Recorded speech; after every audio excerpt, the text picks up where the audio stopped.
Olá, bem-vindos a mais um episódio do Fut Talks, um espaço do pensar estratégico no futebol, todas as terças-feiras, nos nossos canais da Universidade do Futebol. Nós entrevistamos um especialista, pessoas que têm trajetórias incríveis e que têm contribuições muito relevantes para o futuro, para o hoje e têm uma carreira brilhante aí na indústria do futebol. Hoje nós temos a alegria de entrevistar Israel Teodo. Ele é o idealizador do NUPEF e também idealizador do Tech Up. Então, muito bem-vindo, Israel. E rapidamente, vamos trazer todo mundo para entender o que é o NUPEF e o que é o Tech Up. Bem-vindo. Olá a todos. Obrigado, Heloísa, pelo convite. Obrigado, professor Medina, também. Sempre uma honra estar com vocês. Um abraço a todos que nos escutam, que nos veem.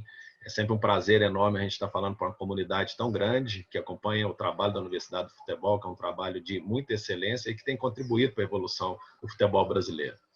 Nesse sentido, o NUPEF também é um núcleo do qual a gente procura, desenvolver pesquisas de ponta, de vanguarda para o futebol brasileiro, para poder melhorar metodologias, avançar com processos no campo e na prática, para que os treinadores e todos os profissionais que estão ao seu entorno podem se beneficiar com comprovações científicas para o seu trabalho. E o Tech Up nada mais é do que um desses produtos, um teste que avalia a capacidade de tomada de decisão do jogador de forma inteligente e criativa e a forma com que ele lê o jogo. A partir desses dados, os treinadores e toda a sua comissão técnica pode melhorar, aperfeiçoar, otimizar os seus processos de treino, potencializando as capacidades dos seus atletas, e minimizando aquelas deficiências. Que legal. Israel, você que já é bem conhecido, faz trabalhos aí para os clubes e tudo, mas conta para a gente um pouquinho dessa trajetória. Como que você foi se interessando para estudar exatamente, cientificamente, a inteligência, as tomadas de decisão no futebol? Como é que foi essa trajetória? Heloísa, eu desde pequeno, como todo bom brasileiro, já me amava um pouco a bola, jogava a bola e queria ser, sem dúvida nenhuma, um jogador. Joguei mais do que as 10 mil horas que a literatura internacional coloca para que seja um expert. E não fui jogador. Então, para poder continuar nessa paixão, eu segui estudando, entrei para o curso de Educação Física e segui a carreira para poder trabalhar fora das quatro linhas, como preparador físico no início da minha carreira, depois como auxiliar de treinador, depois como treinador. E para poder chegar nesse momento atual que eu estou, muitas das dúvidas que eu vim estudando e respondendo ao longo das minhas formações, elas advieram dessas experiências iniciais, enquanto preparador físico, auxiliar e treinador, porque eu via que muito do que nós fazíamos no campo, no treinamento, ele pouco se representava no fim de semana. Isso em função, talvez, das dificuldades de comunicação que eu tinha e também alguns colegas que estavam ao meu entorno também tinham, e também a gente, em conversas nossas, a gente ali fazia, vamos colocar assim, uma própria autoculpa em termos da falta de conhecimento, e eu, diante dessa situação, fui estudar, fazer um mestrado na área da liderança e comunicação de treinadores, fui fazer um doutorado na área da competência tática, da componente tática do jogo e, obviamente, pegando a parte de tomada de decisão. Então, à medida que eu fui estudando, eu fui aprofundando um pouco mais esses conteúdos, para que eu pudesse responder algumas demandas, alguns anseios da minha prática profissional enquanto eu era um pouco mais jovem. E aí nós chegamos nesse momento agora de poder contribuir com algumas comprovações científicas, com alguns estudos, alguns produtos, alguns instrumentos de avaliação que facilite o trabalho de muitas pessoas. Então, eu busquei as respostas para o meu trabalho, mas sensivelmente também tentando colaborar com outros profissionais. Excelente. Medina. Israel, você tem acompanhado assim o seu trabalho, Você tem ultimamente se dedicado muito à questão do tema da inteligência, da tomada de decisão dos atletas no futebol. Fale um pouco sobre essa experiência, essa imersão e essas investigações que você tem feito, com Como é que você vê a receptividade dos clubes em relação a esse tema? Bom, Medina, esse é um tema extremamente importante, né, para aqueles que estão lidando com ele diariamente, ou seja, para o treinador e para o auxiliar técnico.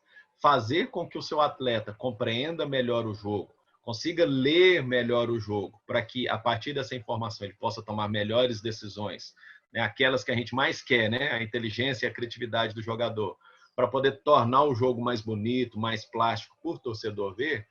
Essa é uma grande, vamos pôr assim, é um grande ponto desse momento do futebol moderno, né? Nós temos no Brasil, de uma forma geral, uma certa deficiência no processo de formação de profissionais com esse olhar para o jogo. No entanto, que nos anos 2000, né, sem ter essa opção no Brasil, eu tive a condição de ir estudar fora, porque a gente sabe que todas as agências de fomento, ao avaliar uma proposta para poder se fazer uma graduação fora do país, ela avalia se esse projeto de investigação ele teria condições de ser realizado aqui. E lá em meados de 2000, eu apresentei esse projeto às agências de fomento e fui agaloado com uma bolsa de estudos para poder ir buscar esse conhecimento fora do país.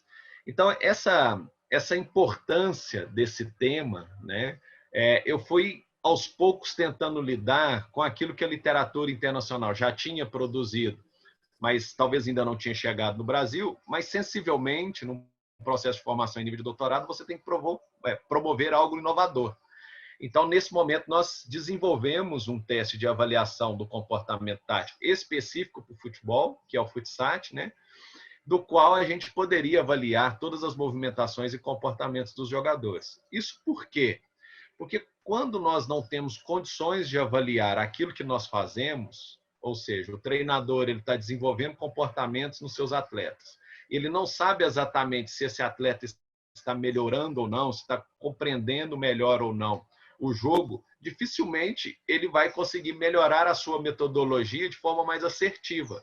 Ele vai poder melhorar, mas vai ser muito mais empírico no acerto e no erro, né? No entanto, que a gente tem inúmeros exemplos aqui no Brasil e também em outros locais de atletas que começaram na lateral, depois foram para o meio, ou eram atacante, voltaram para ser defensor, porque isso foi no ensaio e erro, né? Não havia instrumentos de avaliação cientificamente comprovados que permitisse direcionar um olhar.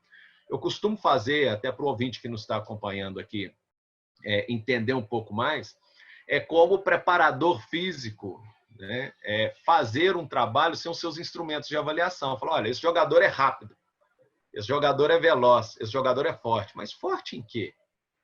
Ele é forte como um todo, ou ele é forte mais numa perna, menos na outra? Ou na própria perna, na própria coxa? Ele é mais forte no quadríceps, nos isquiotibiais? Então, em função da evolução dos processos de avaliação e treinamento na preparação física, os profissionais dessa área, né, eles conseguem ser mais específicos, e hoje o trabalho que se tem na preparação física ele é muito mais aperfeiçoado que na década de 80, por exemplo. Nós perdemos inúmeros jogadores do futebol brasileiro em função de problemas de preparação física, e até meados de 2000 nós chegamos a perder alguns jogadores de alto expoente. Podemos até citar o caso do Ronaldo Fenômeno, que teve problema na patela em função dos trabalhos que foram realizados com ele, né? Então, paralelamente, né, fazendo essa metáfora com a parte física, o que nós estamos tentando promover assim de mais, vamos pôr assim, mais útil para treinadores e auxiliares técnicos são ferramentas cientificamente comprovadas que permitam a ele ter uma clareza, uma objetividade, uma especificidade da necessidade desse jogador em termos da sua leitura de jogo e da tomada de decisão, fazendo com que aquilo que ele aplique no treino ao longo da semana seja mais representativo no fim de semana para os jogos. Não, eu queria realmente fazer uma pergunta que eu acho importante. Israel, você acompanha bastante a evolução do futebol, né, no mundo e brasileiro, né? E nós, na Universidade de Futebol, por exemplo, nos preocupamos muito com essa evolução daquilo que a gente chama da pedagogia da rua e a metodologia que é aplicada hoje no futebol, né? E a gente notou, ao longo dessas décadas todas de evolução do futebol mais recente, uma migração daquele jogo mais espontâneo que vinha da rua mesmo, para uma disciplina tática mais intensa, né? Isso é um aspecto que o Brasil demorou muito a abraçar, né? Hoje, finalmente, a gente vê isso. Como é que você vê a evolução da inteligência no aspecto de ambiente de aprendizagem, né, do jogador brasileiro com essa migração, vamos dizer assim, do destaque individual, das habilidades do atleta, para uma disciplina tática, né, que muitas vezes a gente nota que abafa um pouco essa espontaneidade, essa criatividade do jogador brasileiro. Como é que você analisa essa evolução e que recomendações você daria, assim, em termos metodológicos, para os especialistas? Bom, Medina, é muito importante essa pergunta sua. Como sempre, você só faz perguntas importantes e inteligentes, né? Eu queria começar respondendo ela dizendo que o problema desses aspectos, eles não são os conteúdos. Os conteúdos em si, eles são importantes e eles potencializam ainda mais o jogar. E é claro que à medida que a sociedade ela evolui ou ela tem outras necessidades, é necessário que as práticas laborais também possam evoluir. Então, nesse caso, os profissionais, eles têm que se capacitar e se apropriar desses conteúdos de forma adequada, para que quem possa se beneficiar dessa evolução seja a própria sociedade. A própria sociedade que eu digo são as crianças e adolescentes que estão no processo de formação nesse momento e, obviamente, aqueles que consomem esse jogo, pais, familiares e todas as outras pessoas que estão acompanhando essa criança, essa adolescente, ou que estão consumindo o produto final lá no estádio. No meu ponto de vista, né, até participando de várias formações ofertadas por diferentes agências no continente sul-americano e também até mundial mesmo, o que eu vejo é uma deficiência, em especial no continente sul-americano, no processo de formação desse profissional para o entendimento dessa vertente. Porque nossa formação, historicamente no Brasil, né, ela é uma formação mais biológica para o jogo. Então, nós temos uma visão mais biológica. E é claro que nos últimos anos, nos últimos 10 anos em especial, né, a gente vem tendo um olhar para uma humanização do treinamento no futebol que vem repercutindo de várias formas e em vários setores da formação. Mas ainda ela é carente. Nós precisamos ampliar um pouco mais, dar mais superfície de formação a diferentes profissionais, não só aqueles que estão nos grandes clubes, né, e que estão numa ponta importante da formação do atleta, mas sensivelmente também aquelas pessoas que se encontram nos locais mais distantes, mais longínquos e que fazem excelentes trabalhos e em momentos extremamente importantes da formação de uma criança. Por exemplo, vou dar um dado para que quem está aqui nos acompanhando possa ter um pouco mais de subsídio no raciocínio. Recentemente, nós fizemos uma pesquisa chamada Mapa do Talento, do qual nós verificamos, nós analisamos, na verdade, o universo de jogadores que jogaram o Campeonato Brasileiro de 2003 a 2019, ou seja, todos, né? E nós vimos que estes jogadores saem especialmente de 3 estados do Brasil. 50% deles têm origem em 3 estados do Brasil: Minas, São Paulo e Rio de Janeiro. E se nós aumentarmos a fasquia para 75%, nós vamos ter somente 6 estados. Nós temos muito mais estados na federação. Cadê esse trabalho desenvolvido? E esse dado, ele reflete sensivelmente os primeiros anos de formação desses jogadores, do 0, que é quando ele tem origem, né, que ele nasce, aos 12 anos de idade, 13 anos de idade, quando ele migra para um processo de formação nos grandes clubes. Por isso eu estou aqui justificando que esse trabalho ou essa formação, ela não pode só chegar àqueles profissionais que estão em grandes clubes do futebol brasileiro, na Série A ou na Série B. Não, ele tem que chegar naqueles profissionais que fazem trabalhos mais longínquos, aqueles profissionais que estão no nascedouro do jogador. Porque existem elementos extremamente importantes de serem desenvolvidos nessas idades mais jovens, dos quais eles são extremamente linkados, podemos assim dizer, ou compatíveis ou extremamente importantes para a evolução desse jogador enquanto um desportista.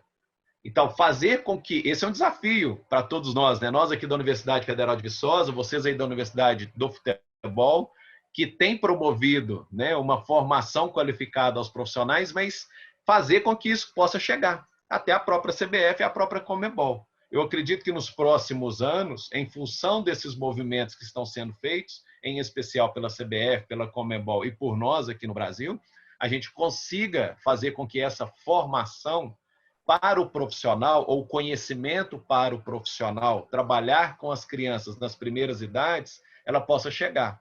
E assim a gente possa desenvolver cada vez mais os atletas.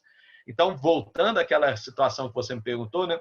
Será que essa organização tática que é necessária para o jogo, porque é necessária, porque essa foi talvez a última componente, ou a penúltima componente que mais foi evoluída agora nos últimos anos, né? Porque a gente teve uma época da preparação física, começa lá na década de 50, depois os elementos técnicos que começam antes ainda, agora nós estamos na era da organização tática.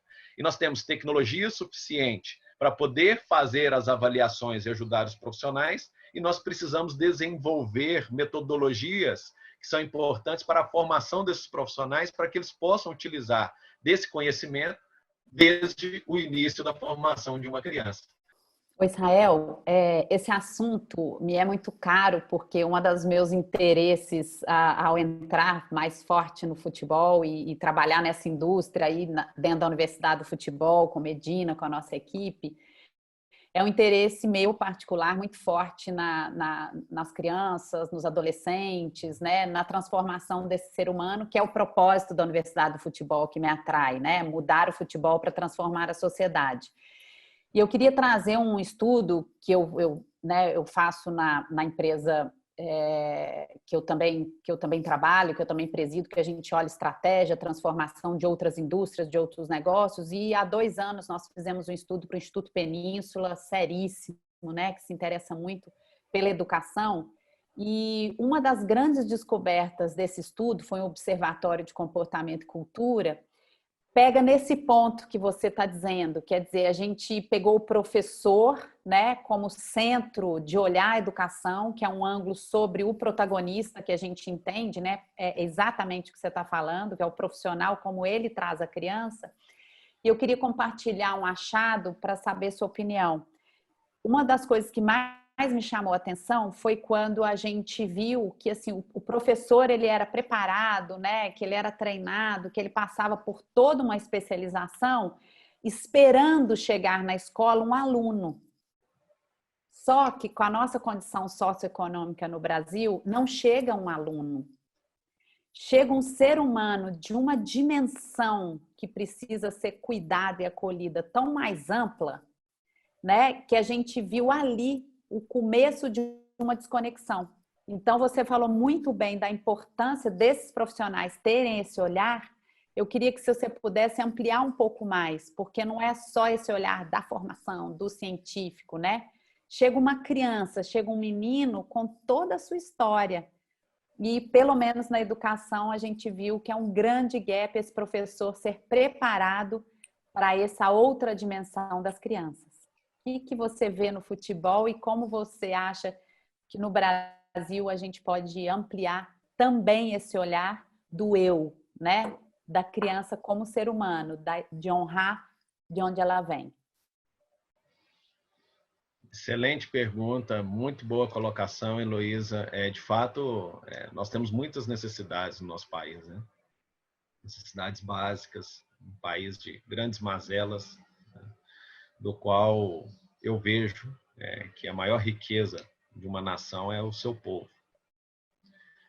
Quanto mais evoluído esse povo, quanto mais a gente consegue trabalhar em prol da sociedade, se todo mundo entendesse isso, né, a gente seria uma nação mais próspera, mais rica nos anos seguintes, né? Talvez a gente não viva, nossa geração, isso, mas a gente deixe um país melhor para as próximas gerações.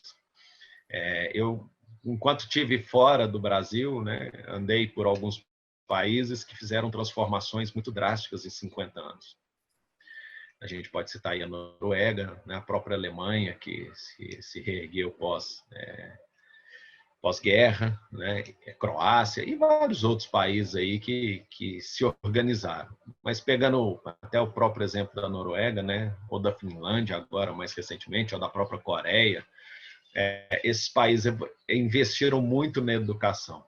Muitas das vezes, quando essa criança chega, seja no treino de futebol ou seja na escola, né, ela traz ali consigo uma história, né, algumas mazelas da sociedade, do qual, muitas das vezes, muitos profissionais não estão preparados para poder lidar. Até porque eles estão só. Em muitos casos, no futebol, eles estão só. Não há um aparato também para que a gente possa lidar com tantas mazelas, né, que também é difícil para o profissional. Então, eu penso que essa parte psicológica do trabalho, ela também vai evoluir muito nos próximos anos, né? Não só da relação humana, mas também da própria evolução dos jogadores dentro de campo, né? Então,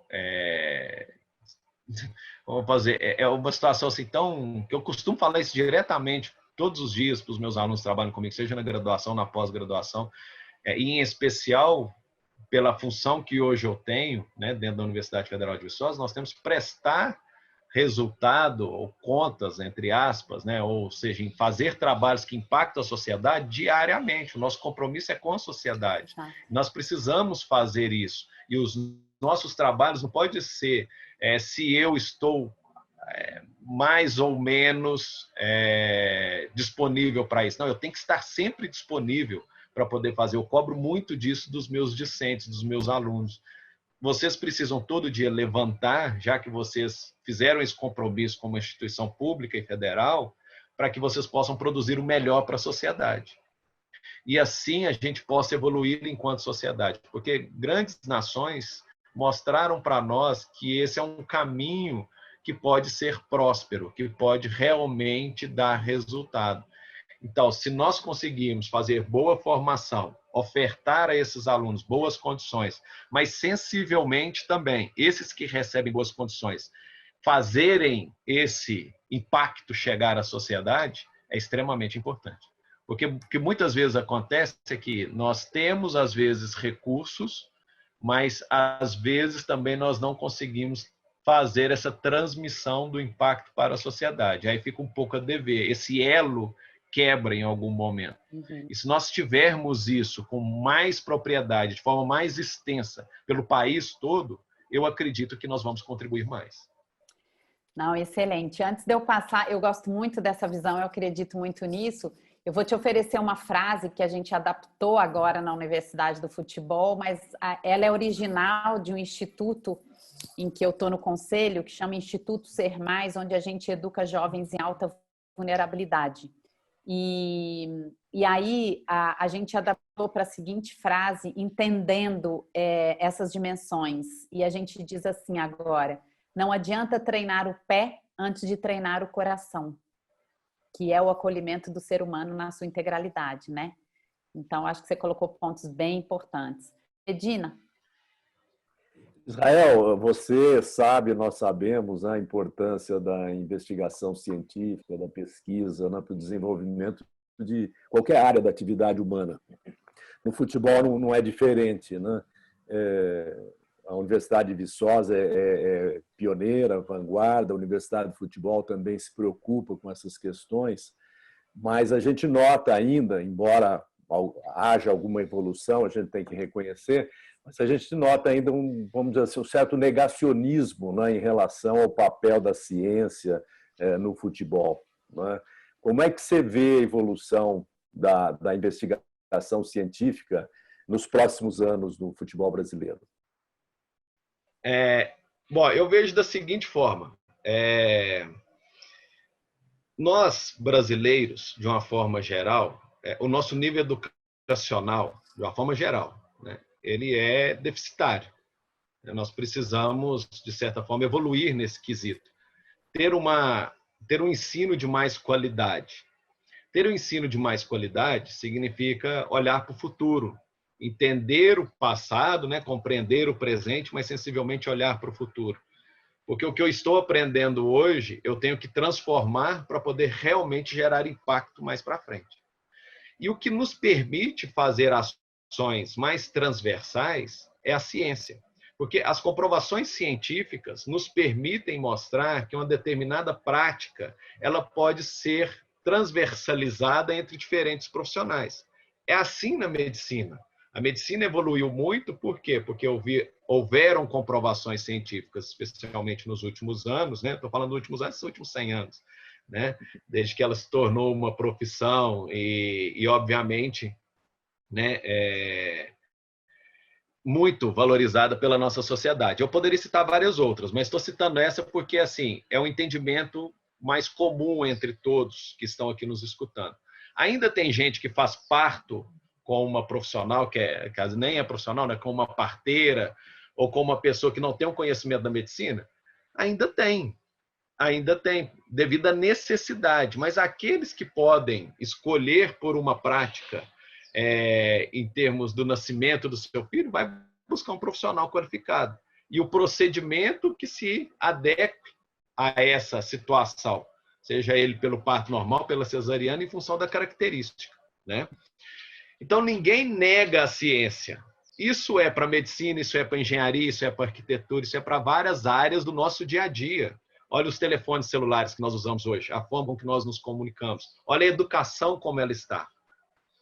Então, no esporte, de uma forma geral, eu também não vejo que há muita resistência. Eu não vejo assim. Eu vejo que talvez há falta de educação ou preparação para poder compreender a aplicação.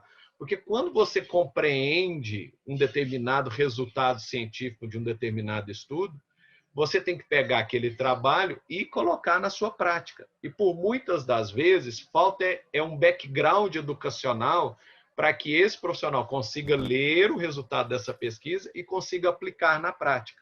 E aí muitos, como em função do background educacional, não conseguem fazer essa abordagem direta, né? Eles acabam por não dar realmente o devido valor. Mas, na verdade, se ele fizer um pouco de reflexão, ou se ele buscar alguns cursos dentro daquele assunto que ele está desenvolvendo, ele vai conseguir transmitir. Deixa-me dar um exemplo com relação a isso, para talvez ser mais claro para as pessoas que nos estão acompanhando. Tá?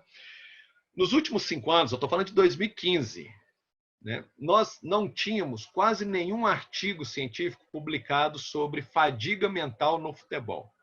O esforço cognitivo. E a gente sabe que o jogo, a partida de futebol, ela traz ao jogador uma sobrecarga cognitiva, na ordem de 4 a 15 vezes mais. Então, para quem está nos acompanhando, é como se você vou fazer uma metáfora com a parte física, para ficar mais fácil. É como se essa pessoa que não está aqui acompanhando, que ele olhasse para um jogador e achasse que o jogador hoje não corre 12 km por partida, que corre 4. Né? Há uma sobrecarga física no jogo e há um preparador físico que desenvolve esse conteúdo desde a década de 50, né? Especialmente nas potências europeias. No Brasil foi chegar um pouco mais tarde. E esse conhecimento da preparação física, ele foi ampliado e alargado nos últimos anos em função de comprovações científicas, e hoje o trabalho é feito desde crianças de 13, 14, 15, 16 anos. Por quê? Porque existem valências físicas que você tem que aprender para poder desenvolver o jogo no adulto. Da mesma forma, né, estou voltando aqui na parte do conhecimento e da comprovação científica, da mesma forma, é esse último tema que eu comentei, a fadiga cognitiva. Nos últimos 5 anos, apesar de os estudos datarem do início do século passado, mas só agora nos últimos anos, em função da evolução da tecnologia, que nós tivemos esse grande número de publicações, nós não tínhamos publicações sobre fadiga mental. E nos últimos 5 anos, houveram inúmeras. Só esse ano já foram publicados mais de 120 artigos científicos nesse tema, mostrando o impacto dessa sobrecarga cognitiva sobre a performance do jogador em campo. Então, vou pegar meu exemplo, se eu terminei o meu doutorado em 2010 e achasse, não, agora eu sou um doutor e não preciso estudar mais. Ou se você tem em 2015, isso, sensivelmente, eu não iria entender e compreender e colocar na prática. Então, a educação ou a informação, ela está se transmitindo muito rápido. Então, é necessário que a gente faça sempre formações contínuas. Minimamente um curso, para aqueles que estão envolvidos no futebol, minimamente um curso por semestre.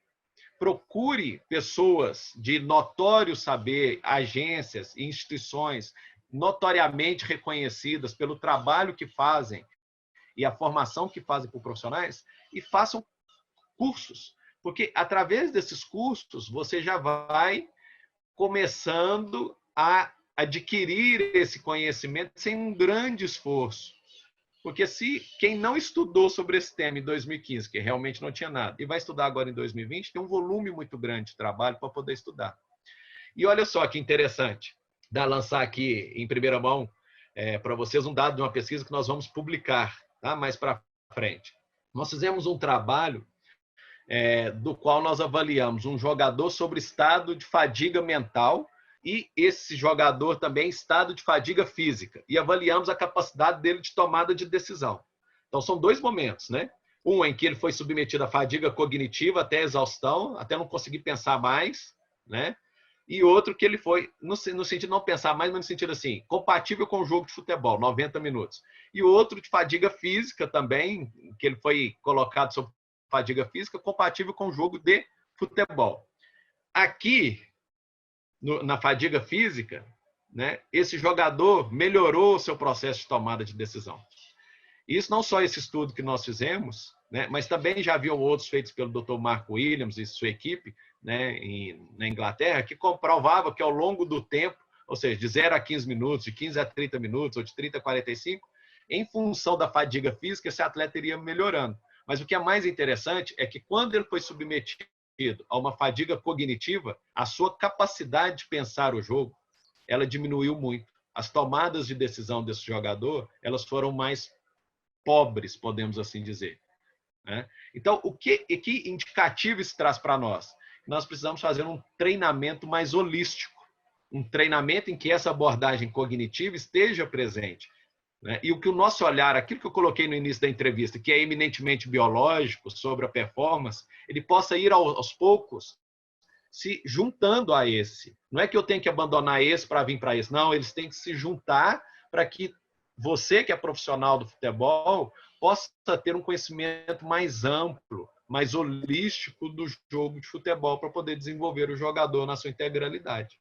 Sistêmico, né? Com Sistêmico, esse olhar sistêmico, com esse exemplo tão incrível, a gente chega ao final dessa conversa. Você, né, Israel, Universidade de Futebol, já estão bastante próximos há anos. Então, com isso, a gente só fala muito obrigado pelo encontro de hoje, muito obrigado por você estar conosco. Muitas coisas interessantíssimas ficam para quem nos escuta e nos acompanha. A gente só tem a agradecer e te parabenizar, Israel, e falar muita força para esse trabalho científico, e como você mesmo disse, nós acreditamos fortemente nessa visão sistêmica e sem a ciência muito presente, muito ativa, é impossível da gente evoluir no futebol, em qualquer esporte, e eu acho que em qualquer setor da vida que a gente decida atuar. Super obrigada, um prazer foi ter você conosco. Obrigado, Heloísa, pelas palavras. Sempre um prazer enorme estar com vocês, né? Estar com o professor Medina, do qual eu até gostaria de aqui agradecer pelas suas contribuições para o futebol brasileiro e mundial, né?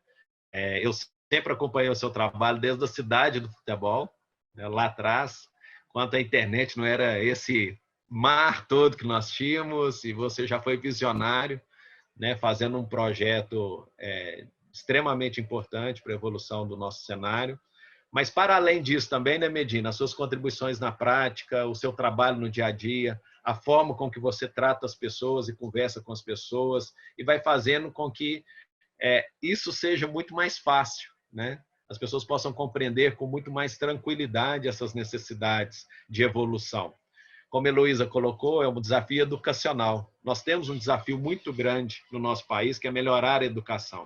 E a Universidade do Futebol, juntamente com a Universidade Federal de Viçosa, nós temos aqui um desafio grande, né, de mostrar para as pessoas que a educação não é um bicho de 7 cabeças, muito pelo contrário. A educação é que nos vai permitir ver o futuro, a nossa nação de forma diferente, contribuir de forma diferente. Então, eu sou, obviamente, um fã do seu trabalho, né? Gosto muito, estou sempre muito disponível para a gente poder bater papo, conversar, e desejo muito sucesso a FutTalks, né, a todos os projetos da Universidade do Futebol. Tenha nós aqui, né, todos nós, não só Israel, mas todos nós da Universidade Federal de Viçosa, eu sei que o Medina tem realmente esse olhar para cá, esse carinho para conosco, mas tenha, reforçando mais uma vez, Medina, nós como grandes parceiros, pessoas que estão aliadas ao seu pensamento, às suas atividades, à sua visão de futebol futuro e de sociedade para o futuro. Prazer enorme. Muito obrigado. Obrigado, Obrigada, Israel. Palavras, pelo carinho, tá? E vamos em frente. A luta continua, não é, Israel? Muito obrigado, viu, pela sua entrevista. Brilhante, como sempre. Obrigada. Obrigado.